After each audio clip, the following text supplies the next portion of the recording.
صرف قرآن، حتیٰ کہ رسول کی حیات طیبہ میں بھی ان سے اختلاف ہو سکتا ہے۔ آج کہنے والے کہتے ہیں کہ حسبنا کتاب اللہ، ہمارے پاس کتاب اللہ کی کافی ہے، ہمیں کسی اور کی ضرورت نہیں، ہم کتاب اللہ کو خود دیکھیں گے، خود سمجھیں گے، اور خود دیکھ کر اور سمجھ کر جو ہمارے طریقہ سمجھ میں آئے گا اس پر چل پڑیں گے۔ یہ جو دعویٰ کیا جا رہا ہے یہ در حقیقت خود قرآن کریم کو نہ سمجھنے کا نتیجہ ہے۔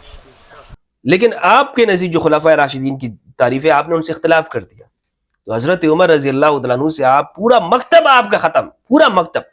حضرت عمر رضی اللہ تعالیٰ عنہ نے یہ بات کہی، حسبنا کتاب اللہ، ہمارے لیے اللہ کی کتاب کافی ہے۔ الحمدللہ رب العالمین والصلاة والسلام علی سید الانبیاء والمرسلین وآلہ الطیبین الطاہرین ورضی اللہ عن الصحابۃ من المہاجرین والانصار والذین اتبعوہم بإحسان۔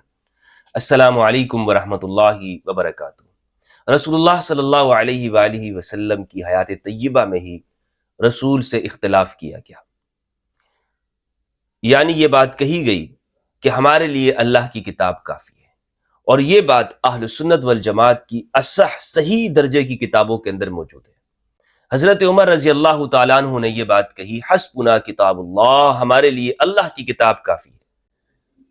اس لیے رسول کے زمانے کے بعد، نہ صرف رسول کے زمانے کے بعد بلکہ رسول کی حیات طیبہ میں بھی اختلاف کیا گیا۔ اہل سنت والجماعت کا یہی موقف ہونا چاہیے کہ ہمارے لیے اللہ کی کتاب کافی ہے، یعنی قرآن مجید کے ہوتے ہوئے اگر ہم میں اختلاف ہوتا ہے تو ہم کیا کریں؟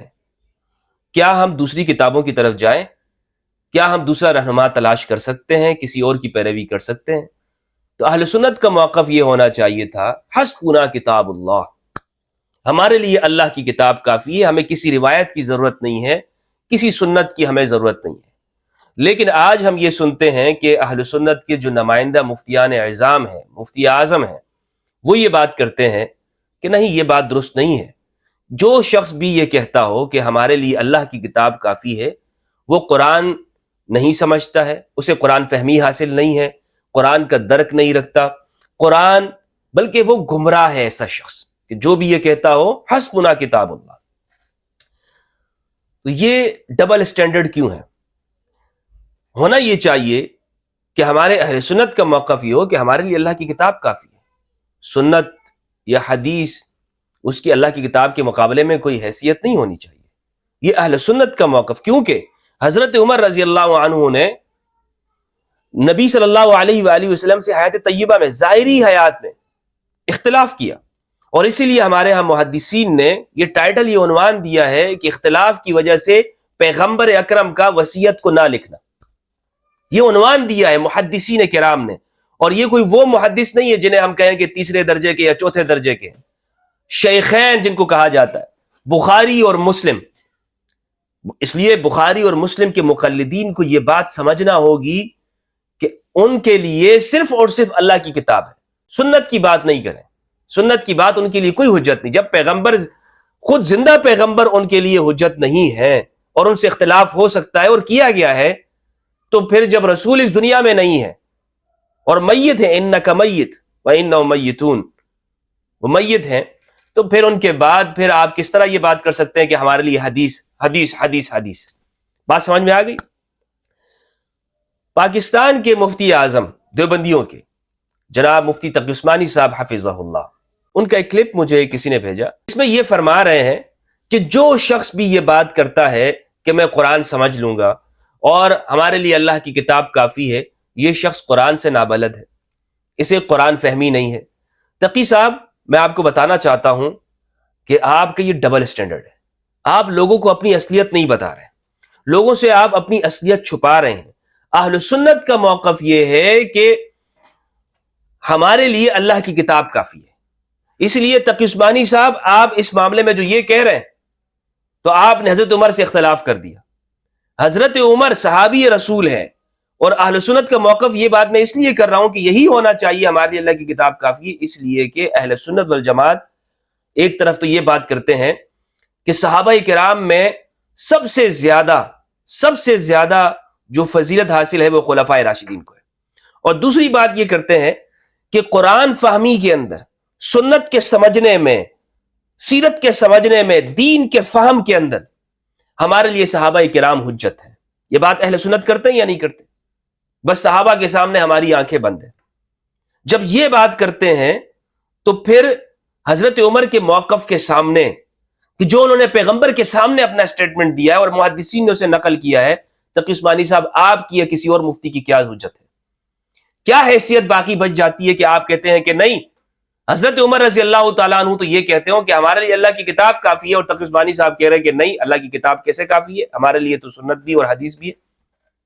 اہل البیت کی بات تو الگ رکھے نا، یہ جتنے بھی فرقے کے ماننے والے ہیں ان کے سامنے تو میں اہل البیت کی بات کیا کروں؟ یہ کس چیز کا پروپیگنڈا کرتے ہیں؟ جناب قرآن و سنت، قرآن و حدیث۔ تو آج میں یہ اشکارا کرنا چاہتا ہوں کہ ان کا اصل موقف یہ ہونا چاہیے صرف اور صرف قرآن، صرف قرآن۔ حتیٰ کہ رسول کی حیات طیبہ میں بھی ان سے اختلاف ہو سکتا ہے۔ تو جب حیات طیبہ میں اختلاف ہو سکتا ہے اور کیا گیا ہے، تو پھر حیات کے بعد، اس دنیا سے پردہ فرما جانے کے بعد رسول کی حدیث کیسے حجت ہو سکتی ہے؟ یہ ان کا اصل موقف ہونا چاہیے، اور یہی کتابوں میں لکھا ہوا ہے۔ میں آپ کو حوالے پیش کرنا چاہتا ہوں، اس لیے یہ نہ سمجھے کہ یہ بات میں ہوائی فائرنگ کر رہا ہوں۔ یہ جو فرقوں کے جال کے اندر انہوں نے پھنسایا ہوا ہے، کہتے کچھ ہیں، کتابوں میں کچھ لکھا ہوا ہے اور موقف کچھ بیان کرتے ہیں۔ یہ بات کہ رسول اللہ سے ان کی حیات میں اختلاف کیا گیا، اس پہ میں الگ ایک ویڈیو بنا چکا ہوں حدیث قرطاس کے نام سے، لیکن یہاں پر میں آپ کو چند حوالے پیش کرنا چاہتا ہوں اور یہ بات بتانا چاہتا ہوں کہ یہ بات بخاری مسلم، صرف بخاری مسلم کی، باقی ہر کتاب کے اندر یہ روایت موجود ہے، لیکن بخاری مسلم کے اندر یہ 9 جگہوں کے اوپر ہے۔ 6 جگہ پہ بخاری کے اندر مروی ہے، کتاب العلم کے اندر ہے، کتاب الغزوات کے اندر ہے، کتاب الوصیہ کے اندر ہے، اور جو صحیح مسلم ہے اس میں 3 جگہ کے اوپر یہ الفاظ، یہ پوری روایت مروی ہے۔ ابن عباس رضی اللہ عنہما ان سے یہ روایت مروی ہے۔ مصنف عبدالرزاق اور دیگر جتنی بھی ہماری جو اہم درجے کی کتابیں ہیں اس میں یہ روایت موجود ہے۔ اس لیے میں باقی جو کتابیں ان کی روایتوں کو چھوڑتے ہوئے بخاری مسلم کو صرف آپ کے سامنے پیش کرنا چاہتا ہوں۔ صحیح بخاری کی روایت ہے، حدیث نمبر 114 ہے۔ ابن عباس رضی اللہ عنہما سے روایت وہ فرماتے ہیں، لما اشتد بالنبی صلی اللہ علیہ وآلہ وسلم وجعه قال ائتونی بکتاب اکتب لکم کتابا لا تضلوا بعدہ۔ اس پہ میری مکمل ویڈیو آپ دیکھ سکتے ہیں، یہاں میں مختصر طور پہ بیان کرنا چاہتا ہوں۔ حضرت ابن عباس یہ فرماتے ہیں کہ جب رسول اللہ صلی اللہ علیہ وآلہ وسلم کی مرض وفات میں شدت ہو گئی تو آپ صلی اللہ علیہ وآلہ وسلم نے فرمایا میرے پاس کتابت لے آؤ، سامان کتابت لے آؤ، تاکہ تمہارے لیے ایک تحریر لکھ دوں، تاکہ بعد میں تم گمراہ نہ ہو سکو، بعد میں تم لوگ گمراہ نہ ہو سکو۔ قال عمر، حضرت عمر نے کہا، ان النبی غلبہ الوجع، کہ نبی کے اوپر تکلیف کا غلبہ ہو گیا صلی اللہ علیہ وآلہ۔ وعندنا کتاب اللہ حسبنا، اور ہمارے پاس اللہ کی کتاب ہے، حسبنا کافی ہونی چاہیے، اللہ کی کتاب کافی ہونی چاہیے۔ یہ حضرت عمر کا موقف ہے۔ اس کے بعد پھر آگے الفاظ ہے، آپ خود یہ پوری روایت دیکھ لیں۔ پھر انہوں نے اختلاف کیا اور شور بپا ہو گیا وہاں پہ، رسول اللہ نے فرمایا میرے پاس سے اٹھ کے چلے جاؤ، اور پھر نبی کے پاس تنازع کرنا درست نہیں۔ یہ حدیث نمبر 114 ہے بخاری کی۔ دوسری حدیث ہے بخاری کی، باب اخراج الیہود من جزیرۃ العرب، عرب کے جزیرے سے یہود کے نکالنا، یہ ٹائٹل ہے، باب ہے۔ اس کی حدیث نمبر ہے 3168۔ اس حدیث کے الفاظ اردو ترجمہ پیش کرتا ہوں، ہم سے محمد بن سلام نے بیان کیا، آگے ہے ابن عباس کہتے ہیں، جمعرات کا دن ذکر کرتے ہوئے حضرت ابن عباس نے کہا تمہیں معلوم ہے کہ جمعرات کا دن، ہائے کتنا افسوس کا دن ہے، ہائے یہ جمعرات کا دن، یہ کون سا دن ہے، اس پہ افسوس کیا کرتے تھے ابن عباس رضی اللہ عنہ۔ اس کے بعد وہ اتنا روئے کہ ان کے آنسوؤں سے کنکریاں تر ہو گئی، یعنی اتنے آنسو بہے کہ زمین، فرش کے اوپر جو موجود جو پتھر تھے، کنکریاں تھی، وہ تر ہو گئے۔ سعید نے کہا میں نے عرض کیا یا ابو عباس جمعرات کے دن سے کیا مطلب ہے؟ انہوں نے کہا کہ اسی دن رسول اللہ صلی اللہ علیہ وآلہ وسلم کی تکلیف میں شدت پیدا ہوئی تھی، اور آپ صلی اللہ علیہ وآلہ وسلم نے فرمایا تھا کہ ایک قلم دوات لے تاکہ میں تمہارے لیے کچھ لکھ دوں تاکہ تم کبھی گمراہ نہ ہو۔ اس پر لوگوں کا اختلاف ہو گیا، اس پر لوگوں کا اختلاف ہو گیا، یہ اختلاف رسول کی زندگی میں ہوا ہے، اور آگے پھر پوری وہ حدیث ہے۔ اسی طرح حدیث، تیسری جو حدیث ہے بخاری کی کتاب المغازی کی، حدیث کا نمبر 4431۔ اسی طرح اگلی جو حدیث ہے وہ ہے 4432۔ اس کے الفاظ یہ ہے، ابن عباس کہتے ہیں کہ رسول اللہ صلی اللہ علیہ وآلہ وسلم نے جب وفات کا وقت قریب آیا تو گھر میں بہت سے صحابہ موجود تھے، نبی کریم صلی اللہ علیہ وآلہ وسلم نے ارشاد فرمایا کہ لاؤ میں تمہارے لیے ایک دستاویز لکھ دوں، کچھ لکھ کے دے دوں تاکہ میرے بعد تم گمراہ نہ ہو جاؤ، اگر تم اس پر چلتے رہے تو پھر تم گمراہ نہ ہو سکو گے۔ اس پر حضرت عمر نے کہا کہ نبی کریم صلی اللہ علیہ وآلہ وسلم پر بیماری کی سختی ہو رہی ہے، تمہارے پاس قرآن موجود ہے، ہمارے لیے تو اللہ کی کتاب ہی کافی ہے۔ عربی کے الفاظ ہیں، حضرت عمر نے کہا، رسول اللہ نے فرمایا فقال النبی صلی اللہ علیہ وآلہ وسلم ہلموا اکتب لکم کتابا لا تضلوا بعدہ، پیغمبر یہ فرما رہے ہیں کہ لے آؤ میرے پاس، میں تمہارے لیے کتاب لکھ دوں تاکہ تم کبھی گمراہ نہ ہو، ضمانت دے رہے ہیں۔ اور اس میں واقعاً رسول اللہ جو لکھنا چاہ رہے تھے وہ کون سی ضمانت؟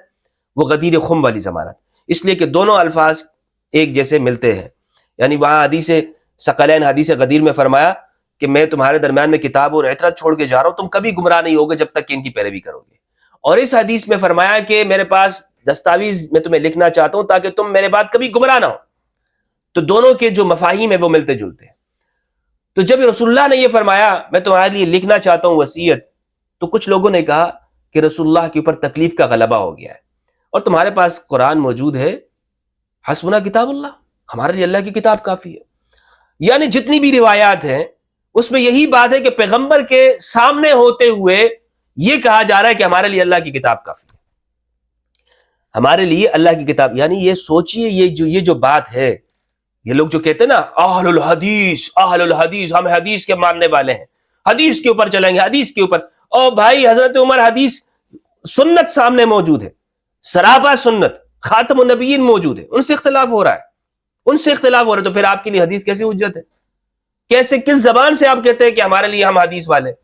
یا تو بخاری کو مانو، حضرت عمر کو مانو، اور یا ان سب سے ہاتھ اٹھا لو۔ اور میں نے آپ کو کہا ہے کہ آپ صحابہ میں سب سے زیادہ حضرت عمر کو افضل مانتے ہیں، تو اسی لیے ان کے پیچھے آپ کو چلنا ہے۔ اور دوسرا جو آپ یہ کہتے ہیں کہ ہمیں جو دین پہنچا ہے وہ صحابہ کے ذریعے اور ہمیں ان کی پیروی کرنی ہے ہر حال میں، اور ان کے سامنے ہماری آنکھیں بند ہیں، تو پھر ان کی بتائی ہوئی بات کو مانو کہ جس طرح وہ دین کو بیان کر، وہ تو ایسے دین بیان کر رہے ہیں۔